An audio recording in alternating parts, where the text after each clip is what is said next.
কি অবস্থা এখন? ভালোই তো আঘাত পেয়েছো তুমি। এখন কেমন অনুভব করছো? ব্যথা ছাড়া আর তো কিছু অনুভব হচ্ছে না স্যার। ডাক্তার হেসে বলল। 2 দিন থাকা লাগবে হাসপাতালে। শুনে আশারের পিলে চমকে গেল, করুণ সুরে বলল। না স্যার, আমাকে যেতে দিন, আমি বাসায় গেলে সুস্থ হয়ে যাব। ডাক্তার হেসে বলল। 2 দিন অবজারভেশনে থাকা লাগবে। 2 দিন পর আপনার কন্ডিশন বুঝে তারপর রিলিজ দেওয়া যায় কি না ভাবা যাবে। আশার উঠে বসতে যায়, তখনই টের পায় সে নাড়াচাড়া করতে পারছে না। বাড়িতে কাউকে জানিয়েছেন? আশারের মুখ শুকিয়ে যায়।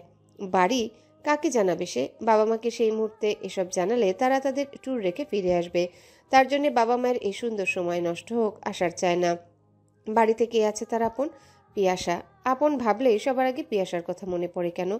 আশার ভেবে পায় না। বামন হয়ে চাঁদের দিকে হাত বাড়ানো বোকামি। আশার আর সেই বোকামি করবে না। বুকের ভেতর যুদ্ধের দামামা বাজুক, তবুও সে জলের মতো শান্ত থাকবে। বাবা মা বাসায় নেই, আমি কাউকে জানিয়ে ঝামেলায় ফেলতে যাচ্ছি না স্যার। আমি নিজেকে সামলাতে পারবো, সমস্যা হবে না। এভাবে তো হয় না আচরণ। তুমি কিভাবে নিজে টেক কেয়ার করবে?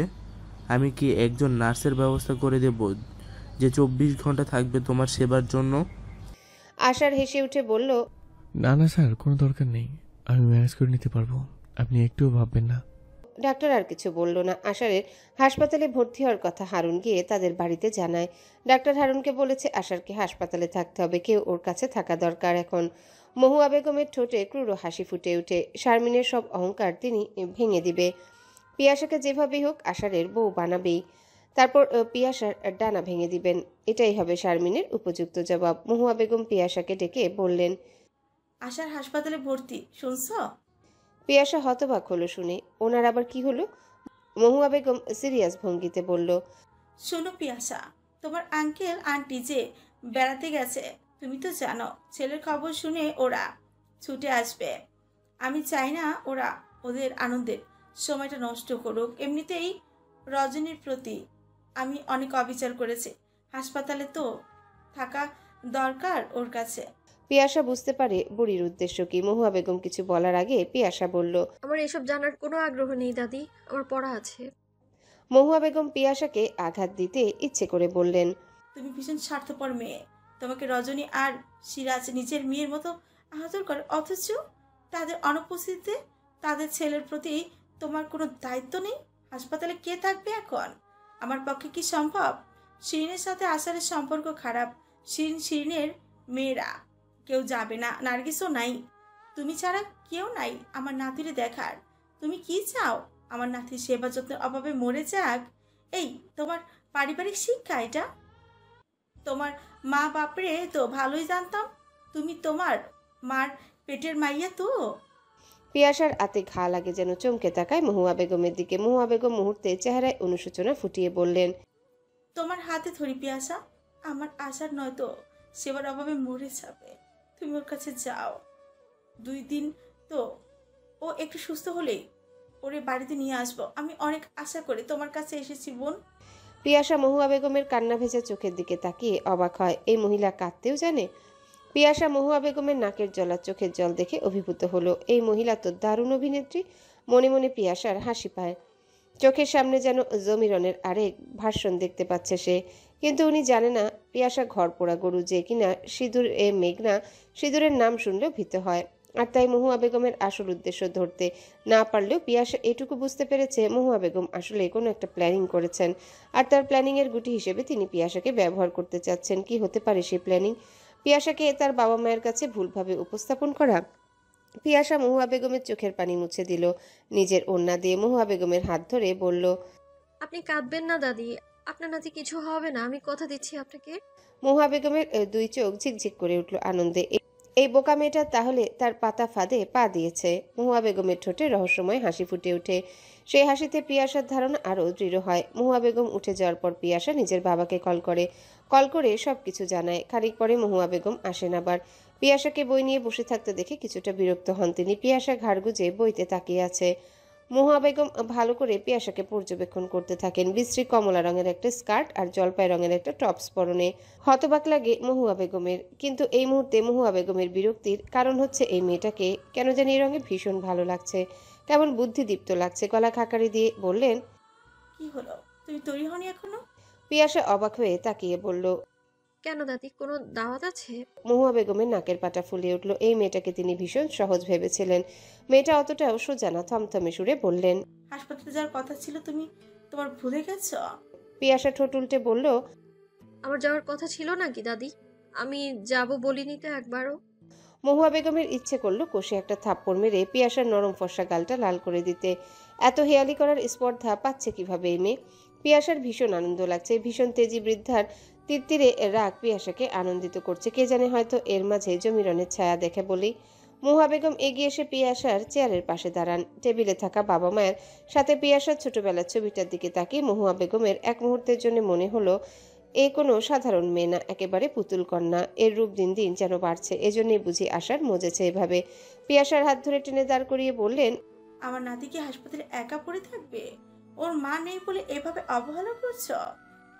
ওনার পরিবারের মানুষই যখন করছে, আমি বাইরের মেয়ে কি করব দাদি? মহুয়া বেগমের রাগের পারোত্তুঙ্গে। এই মেয়েটা মুহূর্তে ভুল পাল্টে ফেললো। এতক্ষণে তিনি একে কি বুঝিয়েছেন কেটে কেটে। তখন তো মনে হয়েছে গলে গেছে, মুহূর্তে এত শক্ত হয়ে গেল কিভাবে?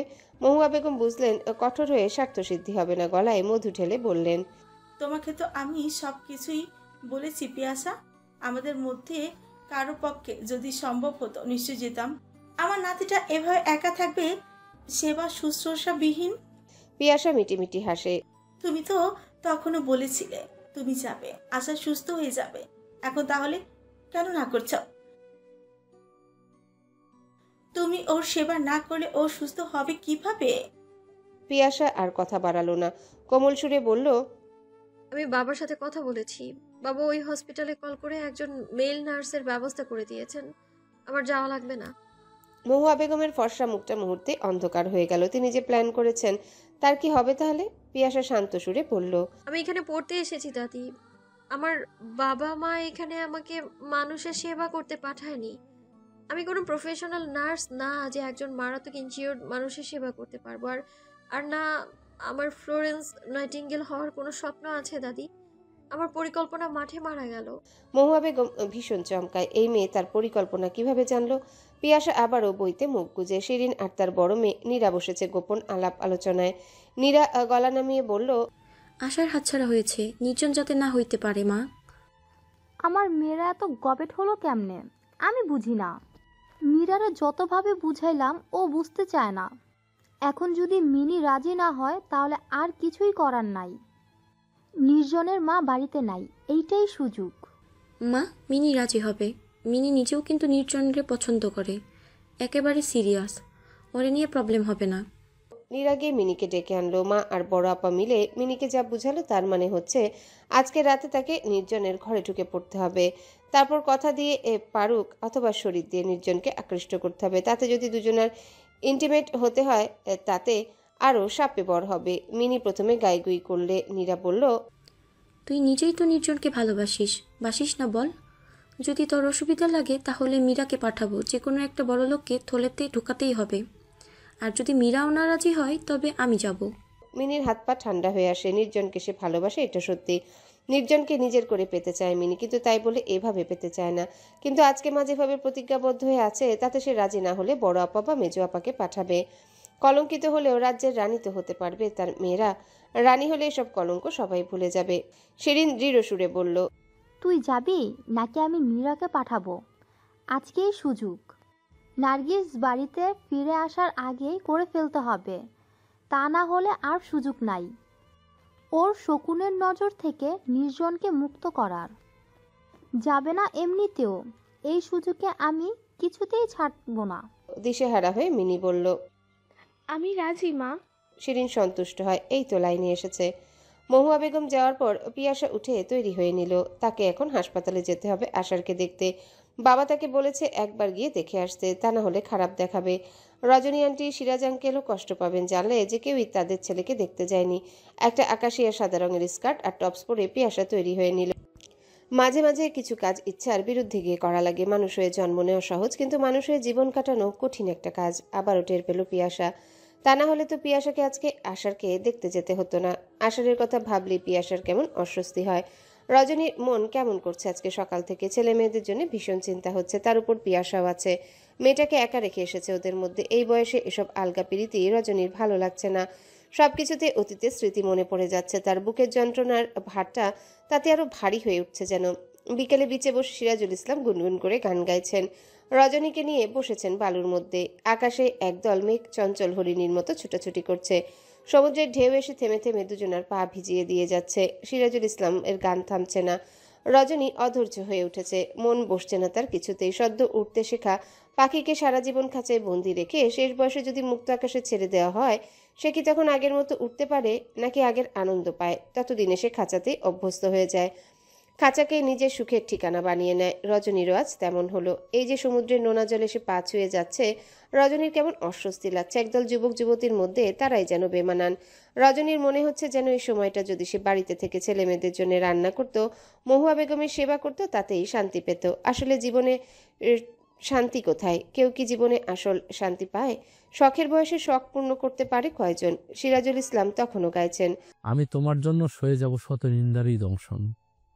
আমরা বাড়ি যাব কবে? রজনীর এই প্রশ্নে সিরাজুল ইসলাম কিছুটা কষ্ট পান। আসার পর থেকে রজনীকে এক মুহূর্তের জন্য আনন্দিত মনে হয়নি। এত কিসের অভিমান তার এখনো? কেন এখনো এত জেদ ধরে আছে? আমরা বেশ কিছু দিনের জন্য বের হয়েছি রজনী, খুব শীঘ্রই ফেরার সম্ভাবনা নেই।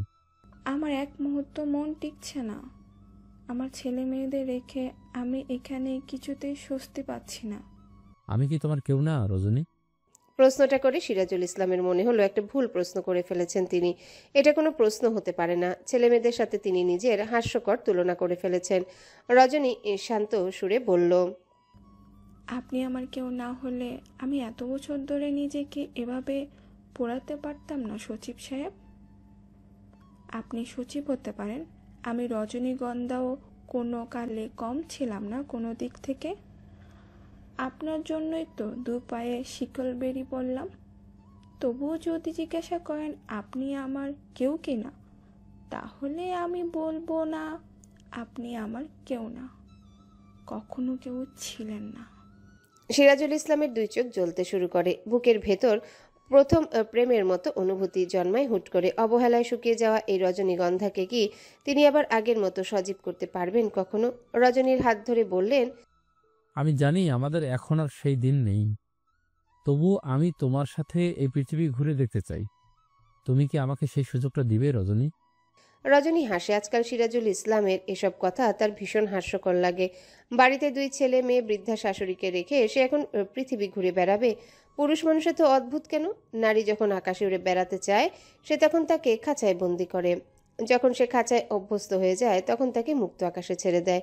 রজনী সিরাজুল ইসলামের হাত ধরে বলল, আমি জানি আপনি অনুশোচনে এরকম করছেন।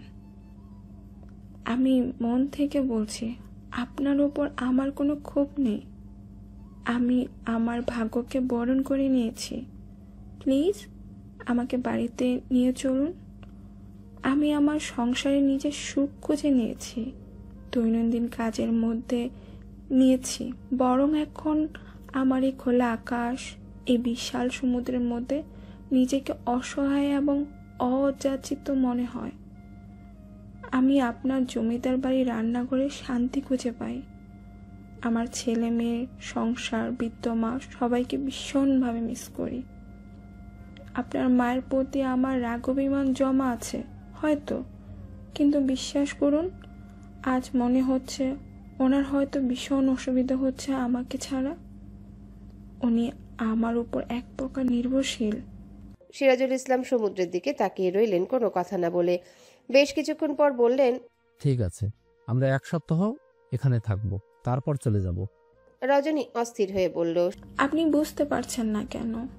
বাড়িতে নার্গিস নেই, আমাকে দেখাশোনার জন্য কেউ নেই। আপনার বোন তো ওভাবে আম্মাকে দেখাশোনা করবে না, সেটা আপনি বেশ ভালো জানেন। বাড়িতে নির্ঝন, নীরব, রিঙ্কি, পিঙ্কি, আশার, পিয়াস আছে। ওদের সবার একজন অভিভাবক নেই। যদি নার্গিস থাকতো তাহলে আমি এতটা চিন্তিত হতাম না, কিন্তু এখন নার্গিস না থাকায় আমার চিন্তা বেড়ে যাচ্ছে। এই জন্য আমার বেশি অস্থির লাগছে। সিরাজুল ইসলাম বললেন, এত অস্থির হয়েও না তুমি। দেখো, নার্গিস জানে যে তুমি বাড়িতে নেই, এখন ও নিজের গর্জেই ফিরে যাবে। কিন্তু ওর আগে যদি তুমি বাড়িতে যাও তাহলে ও নিশ্চিত থাকবে যে ওর ছেলে মেয়েদের আর কোনো অযত্ন হবে না। ও তখন রাগ করে আরো বেশি ধরে রাখবে। আর মিরাজও এখন ভাববে বাড়িতে কেউ নেই, ছেলে মেয়েদের জন্য হলেও নার্গিসকে ফিরিয়ে আনতে যাবে। তুমি ফিরে গেলে মিরাজও পিছুটান দেখাবে নার্গিসকে ফিরিয়ে আনার ব্যাপারে। সিরাজুল ইসলামের যুক্তি রজনীর কাছে যৌক্তিক মনে হলো। পিয়াসা ভয়ে ভয়ে হাসপাতালের ভেতরে ঢুকলো। বাবা তাকে আগেই জানিয়ে দিয়েছে আশার কত নাম্বার বেডে কেবিনে আছে। পিয়াসা কেবিনে ঢুকতেই টের পেল সিগারেটের গন্ধে তার নিঃশ্বাস আটকে আসছে। কেবিনের ভেতর 5-6টা ছেলে এলোপাথারি বসে আছে। পিয়াসাকে দেখে সবাই লাফিয়ে ওঠে। পিয়াসাকে দেখে আশার ভীষণ অবাক হয়। ছেলেগুলো সবাই ছোটাছুটি করে বের হয়ে যায়। বের হতে হতে পিয়াসা অস্পষ্ট শুনতে পায় কেউ একজন কাউকে ভাবি বলে সম্বোধন করছে। ব্যাপারটা তেমন একটা পাত্তা দিল না পিয়াসা। আশার পিয়াসাকে আশা করেনি এখানে, কিন্তু পিয়াসা এসেছে। কেন এসেছে পিয়াসা জানে না। আশারের জীবনে পিয়াসার গুরুত্ব কতখানি সে কখনো জানতেও দিবে না পিয়াসাকে। যার কাছে অনুভূতির মূল্য তুচ্ছ তার কাছে আশার কখনোই নিজের অনুভূতিকে প্রকাশ করবে না। পিয়াসাকে দেখে আশার হাসলো না, বরং কিছুটা বিরক্তি নিয়ে বলল, কেন এসেছো এখানে? পিয়াসা থতমত খায়। সে যে নিজে থেকে এসেছে তা তো না, তবুও এখানে আসার সময় ভেবেছে আশার তাকে দেখে হয়তো কিছুটা খুশি হবে, কিন্তু আশার এরকম বিরক্ত হবে তা কখনোই ভাবেনি। আশার রুক্ষ স্বরে বলল, আমি ঠিক আছি, যাও বাসায় যাও। এখানে আমাকে দেখার কিছুই নেই, আমাকে দেখার জন্য মানুষের অভাব নেই। এবার রিয়্যাক্ট কেন করছেন আপনি? আমি বাবা মায়ের কথাতেই এখানে এসেছি। আপনি ভাববেন না প্লিজ যে আপনার জন্য আমার কোনো রকম সহানুভূতি বা আন্তরিকতা আছে। শুধুমাত্র ফর্মালিটি মেনটেন করতেই আমাকে আসতে হয়েছে। আমার বাবা মা এখানে থাকলে ওনারা নিশ্চয়ই আপনাকে দেখতে আসতো। ওনারা যেহেতু নেই তাই আমাকে আসতে হয়েছে তাদের পক্ষ থেকে। আপনি আমার যতই অপছন্দের হন, আমার বাবা মায়ের কথার দাম আমার কাছে আছে। আমার জীবনের চাইতেও বেশি তাদের কথার দাম আমার কাছে। পিয়াসার ভীষণ রাগ হচ্ছে। ভেতরে ভেতরে সে ভীষণ যন্ত্রণা অনুভব। আশার কখনো তার সাথে এরকম রুড বিহেভ করেনি। সে আশারকে অপছন্দ করে, কিন্তু তাই বলে এরকম রুক্ষ স্বরের কথাও সহ্য করতে পারছে না। তার উপর শিরিন ফুপু যেসব কথা বলেছে মাকে, তারপর পিয়াসার মনে এমনিতেই কষ্ট জমেছিল। সব যেন উদ্গীরণ করে দিল আশারের কথার প্রতি উত্তরে। আশার আর কথা বাড়ালো না, অন্যদিকে তাকিয়ে বলল, আঙ্কেল আন্টিকে বলে দিও আমি ভালো আছি। আঙ্কেলের পাঠানো না আমার ভীষণ খেয়াল রাখে, অনেকে ধন্যবাদ জানিয়ে দিও। আমার এই অ্যাক্সিডেন্টের কথা কিছুতেই যেন মা বাবা না জানে। যাও তুমি এবার। পিয়াসা আশারের দিকে তাকিয়ে রইল। আশ্চর্য তো, এই লোক তার সাথে এমন নাটক করছে কেন? অন্যদিকে তাকিয়ে কথা বলছে যেন পিয়াসার দিকে তাকানো মহাপাপ। হুট করে পিয়াসার মনে হলো আশার বুঝি তাকে ইগনোর করতে চাইছে। মনে মনে হাসে পিয়াসা, তারপর আল্লাহ হাফেজ বলে চলে যায়। পিয়াসা চলে যেতে আশারের মনে হলো পুরো পৃথিবী যেন নীল রঙের বিষাদে মোড়ানো। অদ্ভুত সেই বিষাদে আশারের প্রতিটা শিরায় শিরায় তীক্ষ্ণ সূচ ফোটায়। অথচ এই মেয়েটা জানে না তাকে পাওয়ার জন্যে আশার তার পুরো পৃথিবী বাজি ধরতে পারে। অথচ পাশানি চলে গেল। পেছনে পড়ে থাকা ক্ষতবিক্ষত প্রেমিক হৃদয়কে অবহেলা আর ঘৃণায় দুমড়ে মুচড়ে দিয়ে চলে গেল সে। পিয়াসা বের হয়ে যেতেই বন্ধুরা সবাই আবারও আসে ভিতরে। আশারের চারিপাশে বসে সবাই। রাব্বি বলল, দোস্ত ভাবি তো একেবারে সেই। বলার আগেই আশার জনিকে বলল, একটা লাথি মার তোর পিছনে। যতটা উচ্চারণ করছিস ওর বাপরে, ওখানেই সীমাবদ্ধ থাক। আর একটা শব্দ বলবি না আমার কৈতরকে নিয়ে। তোদের একটা মন্তব্য আমি শুনতে চাই না। ভাবির নজরে না, বোনের নজরে দেখবি ওকে, মায়ের পেটের বোন। ওকে? শাকিল বলল, শালা নিজের বেলায় 16 আনা? না, নিজের বেলায় এক আনাও না আমার, কিন্তু যদি হয় আমার কৈতরের ব্যাপার তাহলে 16 আনা কেন? শুধু পায়ের নখ থেকে মাথার চুল পর্যন্ত সবটাই আমার। জনি আশারের দিকে তাকিয়ে বলল, তুই শালা একটা জিনিস, প্রায় 5-6 বছর ধরে একজনকে পছন্দ করে এখনো অপেক্ষাই করে আছিস। আর কত অপেক্ষা করবি? বুড়ো হয়ে যাচ্ছিস তো। আশারের দৃষ্টিতে বিষাদ নামে, বুকে বাজে বিষাদের সুর। ঘোলাটে দৃষ্টিতে বাহিরে তাকিয়ে বলল, সবার ভালোবাসা পূর্ণতা পেতে হবে এমন কোনো কথা নেই। আমি ভালোবাসি বলে ওকে আমাকে ভালোবাসতে হবে কেন? আমি ওকে যতটা ভালোবাসি ঠিক ততটাই আমাকে ঘৃণা করে। ওকে নিয়ে দেখা আমার স্বপ্নগুলো আমি আজন্মের মতো আমার অন্তরে দাফন করে দিলাম। বন্ধুরা সবাই চুপ হয়ে গেল। সেই প্রথম যেদিন পিয়াসাকে দেখেছিল আশার, সেদিন থেকেই বলেন বন্ধু মহলে সবাই জানে আশার একজনকে ভালোবাসে, তার নাম কৈতর। পিয়াসা এই বাড়িতে আসার পর আশারই একদিন দূর থেকে বন্ধুদের দেখিয়ে বলেছে রাস্তাঘাটে কখনো পিয়াসাকে দেখলে যাতে পিয়াসার খেয়াল রাখে সবাই। বন্ধুদের মধ্যে সবাই মিঙ্গেল, একমাত্র এই বান্দাই এখনো সিঙ্গেল, অথচ মেয়েরা সবাই সবসময় তার উপর ক্রাশ খায়। মিনি নিজের রুমে শুয়ে আছে। প্ল্যান মোতাবেক গায়ের উপর একটা ক্যাথা দিয়ে রেখেছে মিনি। তার বুক কাঁপছে দুরু দুরু। এরপর কি হবে মিনি জানে না, শুধু জানে সে নির্জনকে ভালোবাসে বলেই সে নির্জনের জন্য আগুনে ঝাঁপ দিয়ে পুড়তেও রাজি। ঘড়িতে রাত 11টা। মিনি নির্জনকে কল দিল। নির্জন রুমে বসে ভীষণ বিরক্ত হচ্ছে। নিজেকে তার আজকাল কেমন বন্দি মনে হয়। এত বড় হয়েও সে এখনো মায়ের আঁচলের নিচে বন্দি যেন। মায়ের ছত্রছায়ায় থাকতে থাকতে আজকাল আর কিছুই করতে ইচ্ছা করে না তার।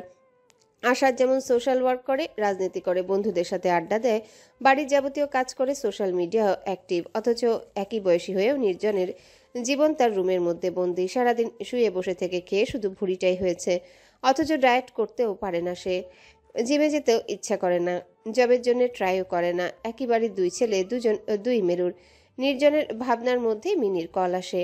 নির্জন কিছুটা বিরক্ত হয়ে থার্মোমিটার নিয়ে মিনির রুমের দিকে পা বাড়ায়। বাহিরে পূর্ণিমা চাঁদের আলোয় সব কেমন চকচক করছে। মিনির বুকের ভেতর দ্রিম দ্রিম করছে ভয়ে, উত্তেজনায়।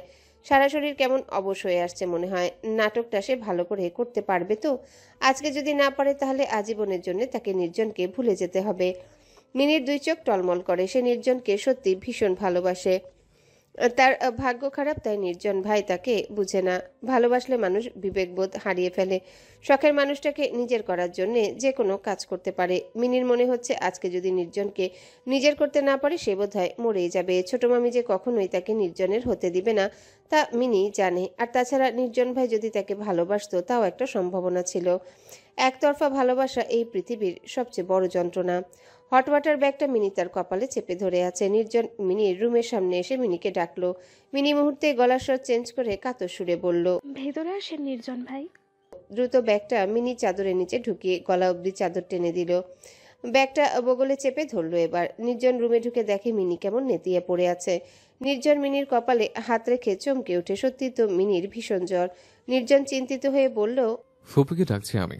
মিনি বলল, না নির্জন ভাই, মাকে ডাকতে হবে না, মা আমাকে ভীষণ মারবে। আমি আজকে অনেক সময় নিয়ে গোসল করেছি, তাছাড়া মার মেজাজও ভালো নেই। নির্জন অবশ্য কোনো খবর রাখে না। এই যে মা চলে গেছে নির্জনের, তাতেও তেমন কোনো শোকতাপ অনুভব হচ্ছে না। নির্জন মিনিকে থার্মোমিটার দিল। মিনি বগলে রেখে কিছু সময় পর বের করলো। নির্জন চমকায়। মিনির জ্বর 103 ডিগ্রি। মিনি মনে মনে ভাবে মায়ের বুদ্ধির তারিফ করতে হয়। মা বলে দিয়েছে বেশি সময় যাতে গরম পানির ব্যাগ না রাখে শরীরে, নয়তো তাপমাত্রা বেশি দেখালে নির্জন বিশ্বাস করবে না। হুট করে কাঁপতে লাগলো। দাঁতে দাঁত লেগে যাচ্ছে এমন ভাব করে বলল, ভীষণ শীত লাগছে নির্জন ভাই, আমাকে একটা চাদর দিয়ে চেপে ধরেন, আমার ভীষণ জ্বর। নির্জন ভেবে পাচ্ছে না হুট করে মিনির এত জ্বর কেন হলো। এই মেয়েটাকে নির্জন তেমন একটা পছন্দ করে না। শুধু একে না, এদের 3 বোনের কাউকে নির্জন পছন্দ করে না। যাতে একটু আধটু মনে লাগে সেও আষাঢ়ের পছন্দের মানুষ। আষাঢ়ের কথা ভাবতেই নির্জনের কেমন অস্বস্তি হয়।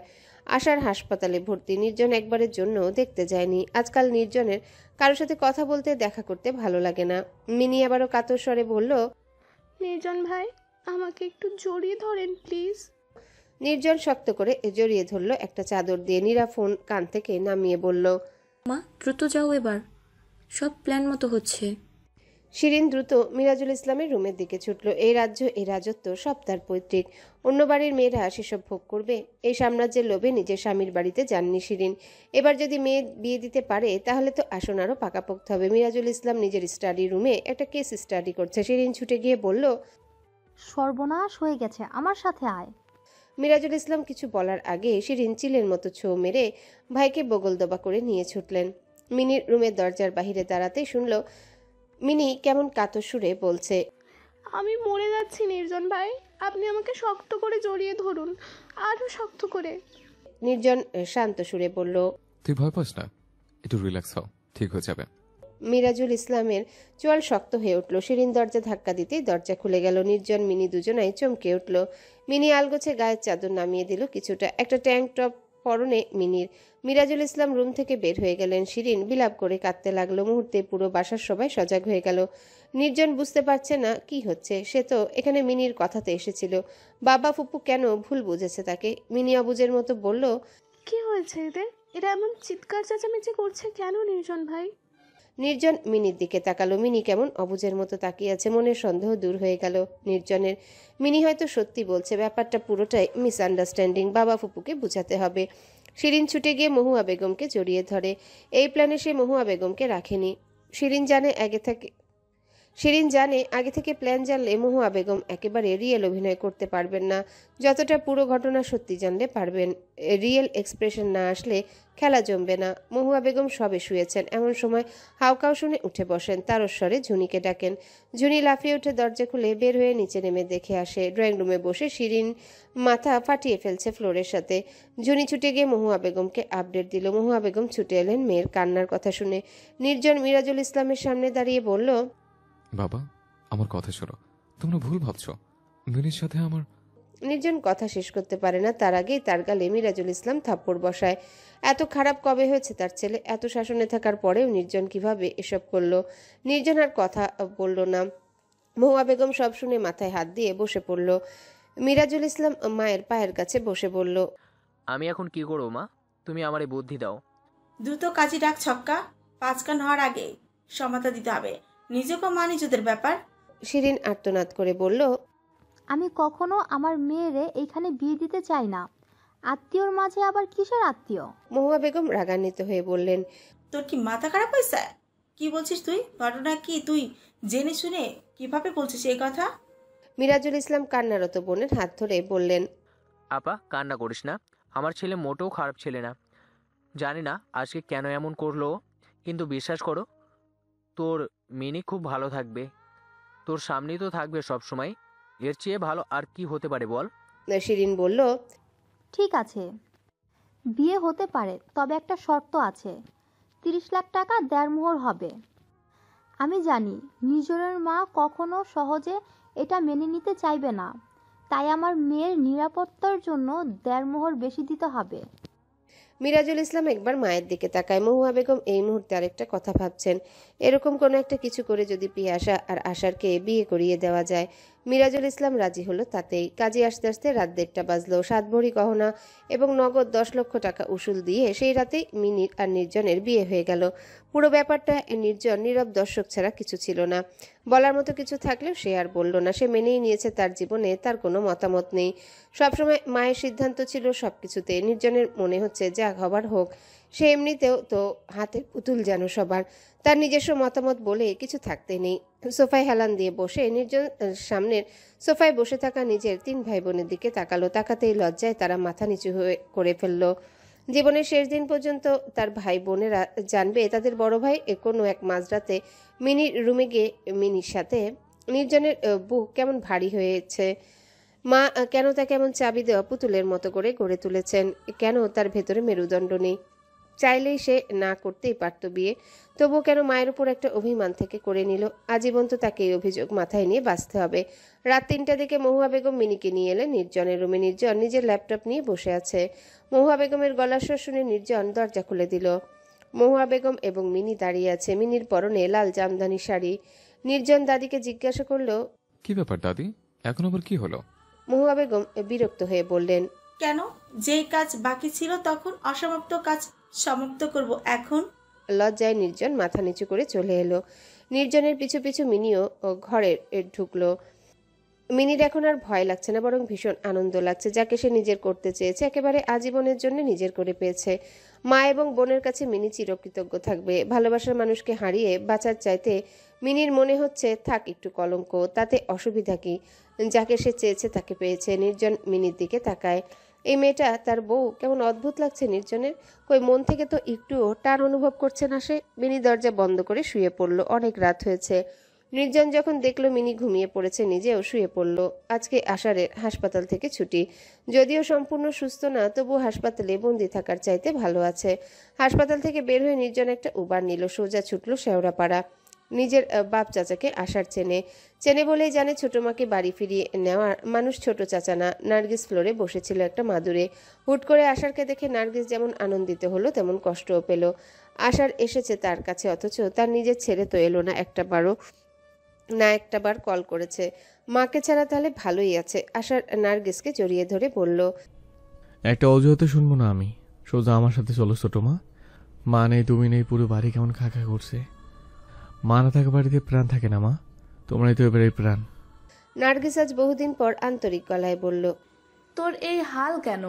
আশার হেসে বলল, জানি তো আমি দুষ্ট ছেলে, তোমার মারামারি হয়েছে, প্রতিপক্ষের মারকে হাসপাতাল পড়েছিলাম। যেদিন তুমি চলে এলে আমিও হাসপাতালে চলে গেলাম। আজকে আমিও বাড়িতে ফিরবো, তুমি বাড়িতে ফিরবে আমার সাথে। নার্গিস অসহায় দৃষ্টিতে তাকিয়ে বলল, আমার এই বাড়ির কিছু নেই, কারোর কাছে যাব না।